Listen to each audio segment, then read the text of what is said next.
Ya, pemirsa, seorang pria mengamuk karena tidak terima kendaraannya akan diderek petugas Dinas Perhubungan saat berhenti makan.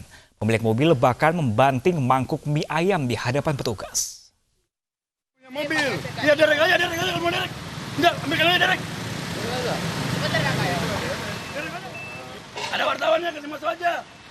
Pria ini mengamuk karena petugas Dinas Perhubungan menderek mobilnya yang parkir di pinggir jalan di kawasan Wahid Hasim. Pemilik mobil ini beranggapan tidak melanggar aturan karena ada sopirnya di dalam mobil yang berhenti. Bahkan pria ini naik ke atas derek dan tidak mau turun saat mobilnya akan dibawa. Petugas pun akhirnya mengalah dan melepaskan kendaraan dari derek. Pemilik kendaraan akhirnya hanya diberi peringatan oleh petugas.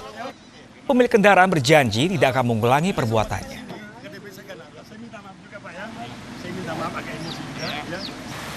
Tidak memungkinkan untuk kita ambil, ya, karena daripada membahayakan nyawa, dia naik ke kendaraannya, ya kita turunin dulu sementara.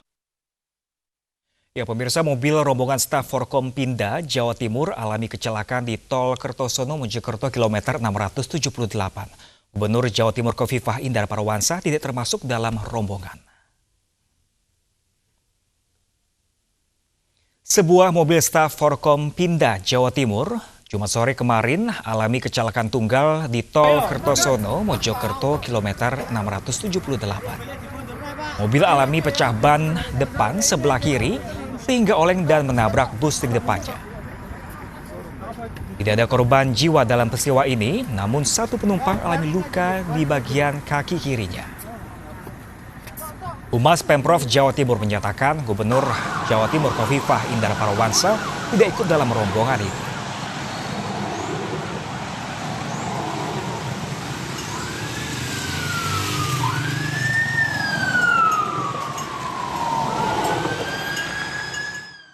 Ya, pemirsa, usai mencari selama 7 jam, balita berusia 3 tahun yang hanyut akibat mobil yang ditumpanginya tenggelam di Kalimalang, Kota Bekasi, Jawa Barat akhirnya ditemukan. Tim gabungan dari BPBD, Tagana, serta Basarnas menyisir sejauh 1,5 km dari lokasi mobil tenggelam.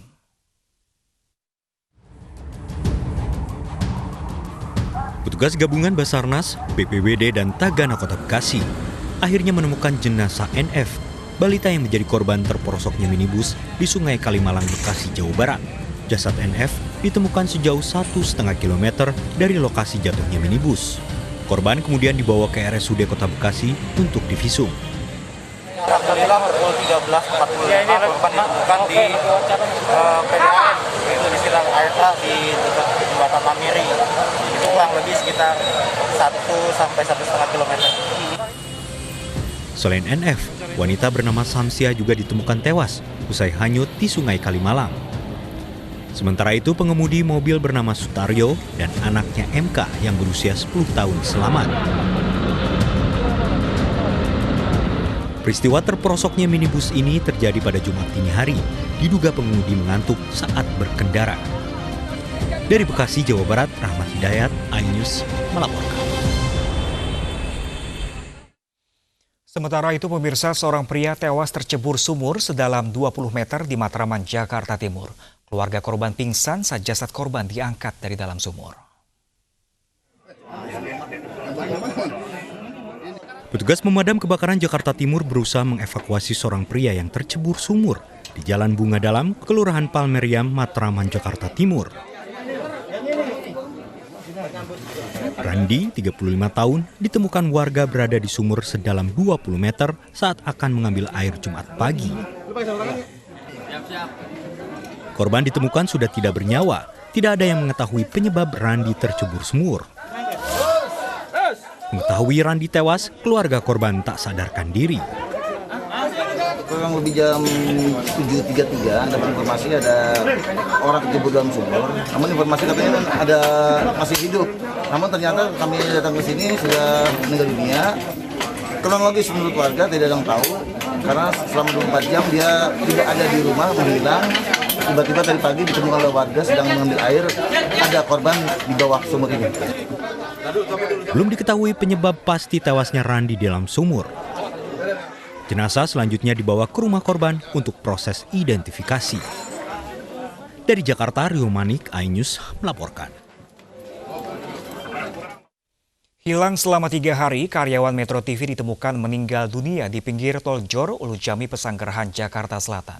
Diduga korban meninggal akibat dibunuh karena terdapat luka penganiayaan. Sementara polisi telah memeriksa 3 saksi dalam kasus ini.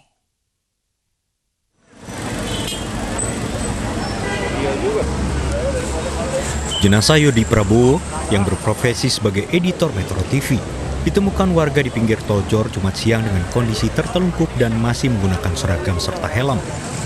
Menurut saksi mata, sebelumnya warga juga melihat motor korban di sekitar lokasi sejak beberapa hari lalu. Keliling, ada motor diparkir, sedang terparkir dengan posisi kunci tergantung. Kita berupaya mencari ini siapa yang punya. Sampaikan ke warga, kita kebetulan di grup warga itu kan ada, kita WA ke grup warga, tidak ada warga yang mengetahui. Korban terakhir masuk kerja pada hari Selasa lalu. Sejak saat itu korban hilang. Pihak Metro TV meminta polisi usut tuntas kasus yang menimpa karyawannya. Dan saya meminta dalam situasi ini, atas nama Metro TV, saya meminta kepada pihak kepolisian untuk sesegera mungkin menuntaskan terungkapnya kasus ini agar kita semua bisa lebih tenang untuk pada akhirnya bisa mendapatkan keadilan. Sementara itu, dari hasil olah tempat kejadian, diduga kuat jenazah editor Metro TV merupakan korban pembunuhan.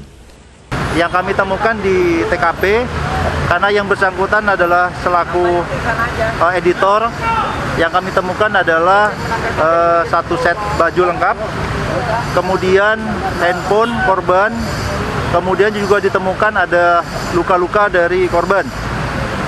Kemudian juga ditemukan 1 bilah pisau.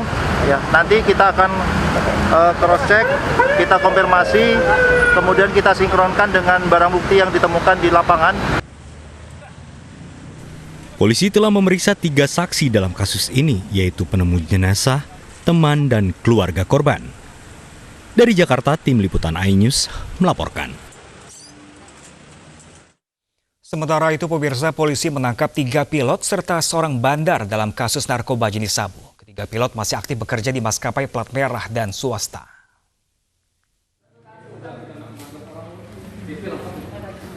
IP, DS, dan DC. 3 pilot yang masih aktif ini ditangkap Satres Narkoba Polres Metro Jakarta Selatan karena memiliki dan mengkonsumsi narkoba jenis sabu.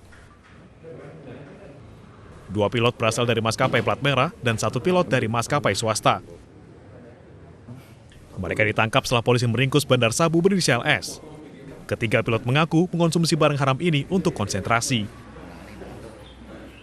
Masih kita dalami, tetapi yang bersangkutan sementara alasannya untuk konsentrasi, tetapi waktu kita tanya apakah yang bersangkutan memakai sebelum melakukan penerbangan atau setelah, beliau masih mengelak, bilangnya setelah melakukan penerbangan. Tetapi masih kita dalami lagi apakah memang mereka ini menggunakan pada saat-saat apa saja, nanti kita masih dalami. Selain menangkap 3 pilot dan 1 bandar, polisi juga menyita barang bukti 4 gram sabu. Ketiga pilot dijerat dengan pasal berlapis tentang narkotika dengan hukuman 12 tahun penjara. Dari Jakarta, dan Helmi Sajegbati, iNews melaporkan. Tetap beroperasi secara diam-diam di masa PSBB transisi, tempat karaoke di kawasan Cilandak, Jakarta Selatan digerebek Satuan Polisi Pamung Praja. Belasan pengunjung yang kedapatan tidak memakai masker disanksi denda.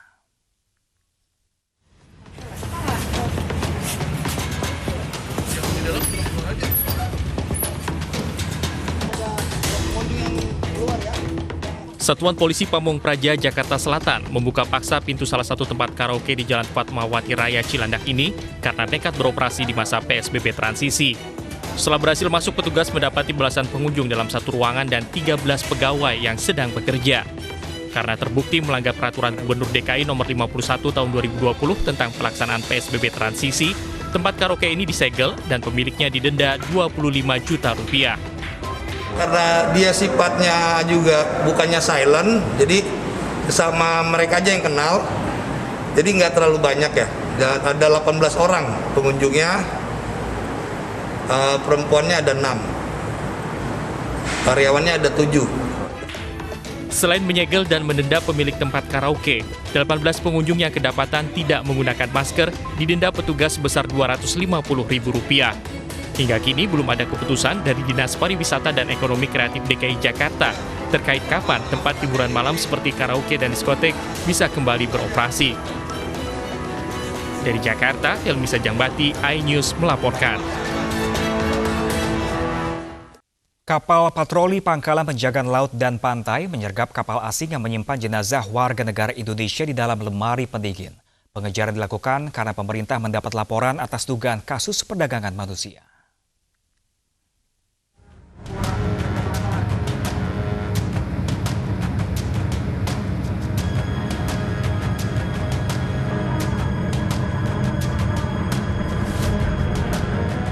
Inilah detik-detik saat kapal patroli Pangkalan Penjagaan Laut dan Pantai mengejar kapal asing yang diduga terlibat kasus perdagangan manusia.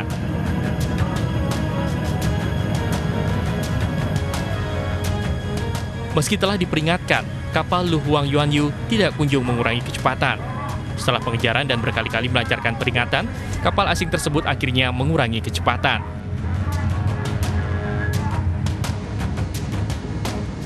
Setelah berhasil dicegat dan diperiksa, petugas justru dikejutkan dengan temuan jenazah WNI di dalam lemari pendingin.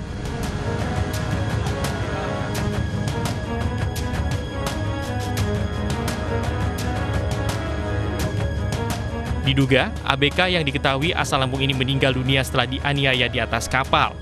Dari penyelidikan sementara, korban dianiaya oleh sesama ABK asal Filipina dan ditemukan banyak luka lebam di tubuhnya.